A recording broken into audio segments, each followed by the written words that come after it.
Good morning, welcome back to our Ask the Agronomist video series. I'm Kyla Watson here with Phil Long. How are you doing today, Phil? I am doing just great. Good. It's another beautiful day, winter day, headed towards cold temperatures. I know, we've been a little spoiled this year, haven't we? Yeah, I'm okay with that, but yeah. It does sound like even all throughout Latham country that we've been more mild.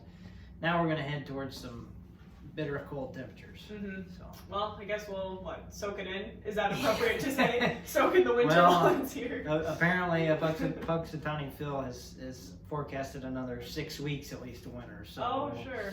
Yep. Yeah, I think we're in it for the long haul, but it's actually going to get cold now. So. Okay, well, hang on tight. Maybe that's a more appropriate verbiage to that. Okay, well, today we're going to be talking about corn seed size. Last week we did the soybean seed size, and just the effects on germination and what does it even matter? Yeah, it's like I said last week, it's kind of a topic of conversation that gets brought up a lot. Farmers ask, which is a good thing. You should be thinking about how those things interact, because obviously, especially when it comes to corn, getting it out of the ground, emerging at the similar time is really more important with corn than it is with soybeans. So good questions to ask, but I'm going to start off the same way I did last week and say that the most important things when it comes to not only seed size, but getting that corn kernel to grow and getting it up out of the ground is going to be those major three that we talked about last week, which is soil moisture, soil temperature, and seed to soil contact.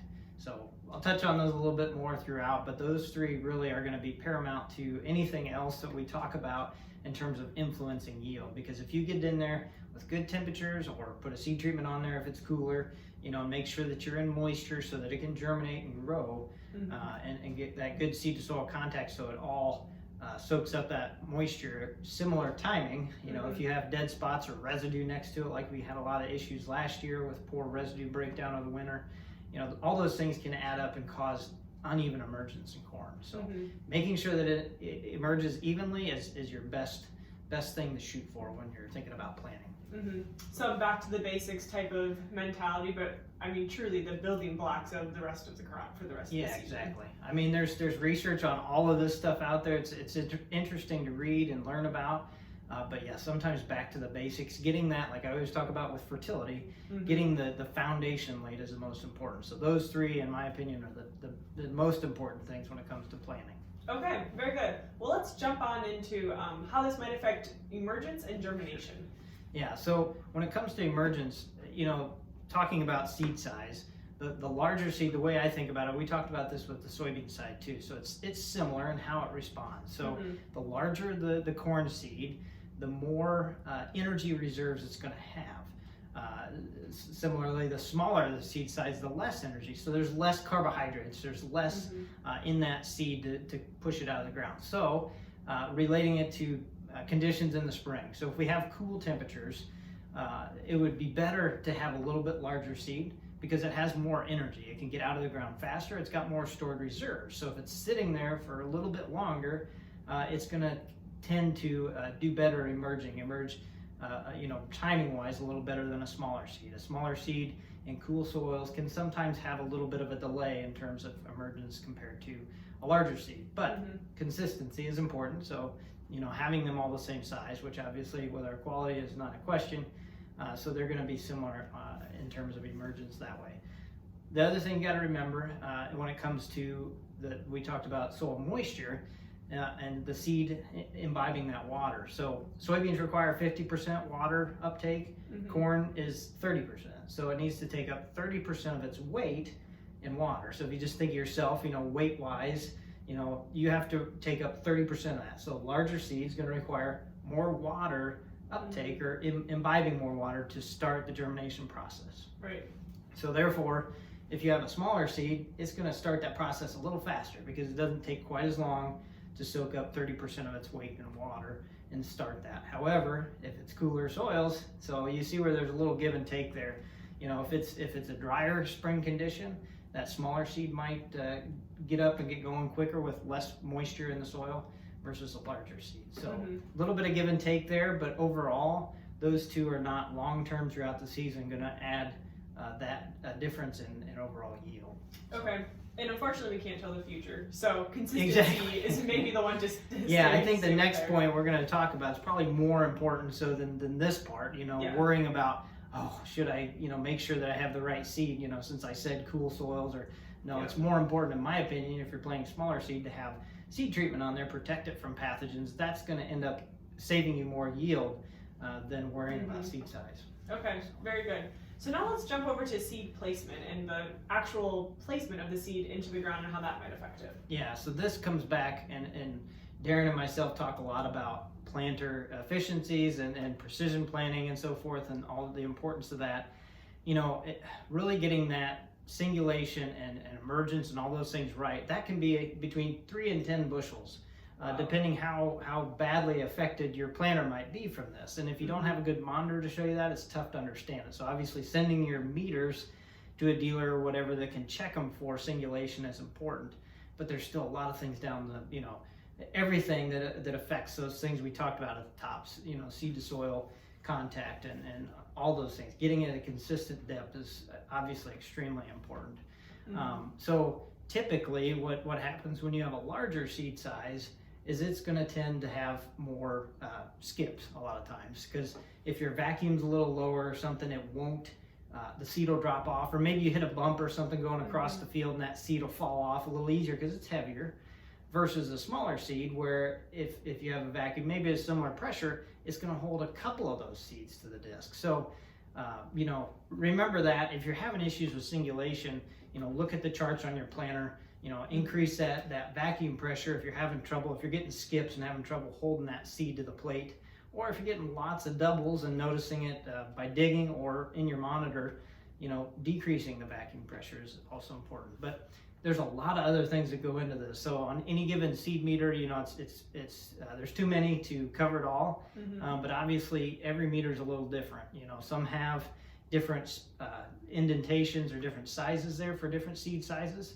So that's important to know that going into it. If you have a larger or a much smaller seed or something, or you're trying to transition there, you need to make sure that those plates match that. A lot of the newer style or precision, even, a lot of the name brand manufacturers now have like a smoother flat plate that works more with like a singulator or, little things to punch the seed out. So extractors and things like that. So it's more important to keep those really tuned up and not worn.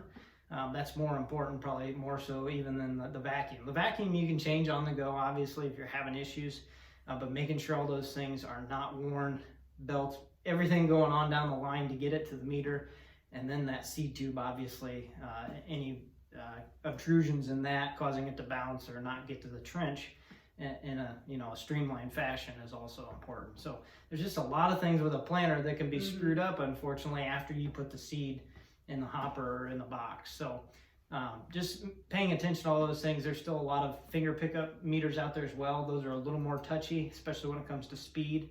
That's why it's nice to have a monitor that can tell you all that stuff, because then you can adjust your speed and you can say, okay, maybe it's going to be worth it to slow down, because if you're seeing a lot of doubles or skips or whatever the case may be, it is going to affect your yield. Right. We know that, especially when there's skips, but even doubles going to cause barren plants and so forth. So a lot going on there.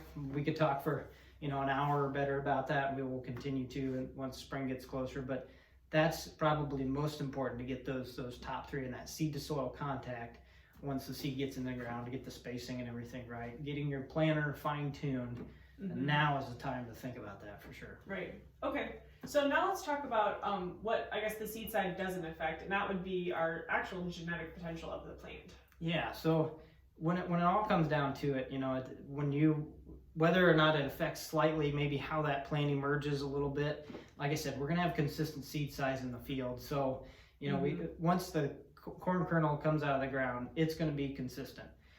You're not going to see differences in staging or things like that. The genetic potential of that kernel is still there. And there's been a lot of research even on different seed sizes and shapes, and if it affects the genetics of the plant, which it doesn't, obviously. But, just a lot of questions around that. But no, in general, that's not an issue when it comes to yield. We don't have problems like that. So, I mean, it's going to be consistent throughout the season. Once it comes up, it's going to still flex. It's still going to do all those things that particular genetics has in its background. Okay, very good.